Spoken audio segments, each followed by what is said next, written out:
Hello, everyone, and welcome to our second annual Women in Business Summit, Restarting, Reimagining, Accelerating, and Recuperating Women in the Post-Pandemic Era. Now, when we first decided to put on our Women in Business event last year, we hadn't originally thought that it would become an annual event. It was at the height of the pandemic, and we'd been hearing from our members, as well as seeing for ourselves in the headlines and in the data, that women were being disproportionately affected by the COVID-19 pandemic as both employers and as employees. Women were dropping out of the workforce at an alarming rate, especially women aged 20 to 24 and 35 to 39. We feared that an entire generation of entrepreneurs, potential board directors, and C-suite leaders might be leaving the workforce permanently. Equally alarming was the prevailing narrative that this was a problem exclusively affecting women, that these were, quote, women's issues. But these are not just women's issues. They're economic issues that affect all of us, and they seriously threaten our country's economic recovery and growth. Today, main streets are widely open for business, and Canadians have begun to look ahead cautiously to recovery. Well, the data suggests that there's much to celebrate when it comes to workforce numbers, including the fact that women's participation has nearly rebounded to pre-pandemic levels. There's still a great deal below the surface that needs to be addressed. Women continue to face unique barriers in the workforce, and as a result, both women and our economy continue to fall short of their potential, which is why our Women in Business Summit continues. Because as long as women are not fully and equally participating in the labor force as business owners and entrepreneurs, there will be a need for the Canadian business community and for governments to mobilize and to find solutions. Which brings us to the theme of this year's event: restart, reimagine, accelerate, and recuperate. Although the pandemic is not yet fully over, we've undoubtedly made progress towards recovery thanks to vaccine rollouts and the perseverance and sacrifices of Canadians and of Canadian businesses across the country. To get us across the finish line, we need to ensure women in business, and particularly women entrepreneurs who are restarting after 2.5 years, have access to the resources they need.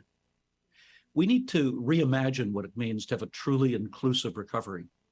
From workplaces and employee supports to government funding and procurement, we need to ensure these reflect the realities of women in the workforce. We need to accelerate women's transitions into high-demand jobs in high-demand sectors and ensure that they're being included in leadership pipelines and represented in senior leadership roles and C-suites across the country. And finally, we need to ensure that women have access to the supports and services that they require to recuperate. The toll that the pandemic has taken on working women and parents cannot be overstated. And as many continue to grapple with the unsustainable juggling act of full-time careers and the responsibilities of home life, it's crucial that both physical and mental health remain top priorities. Now, these are just some of the issues that you'll hear discussed in today's truly outstanding program.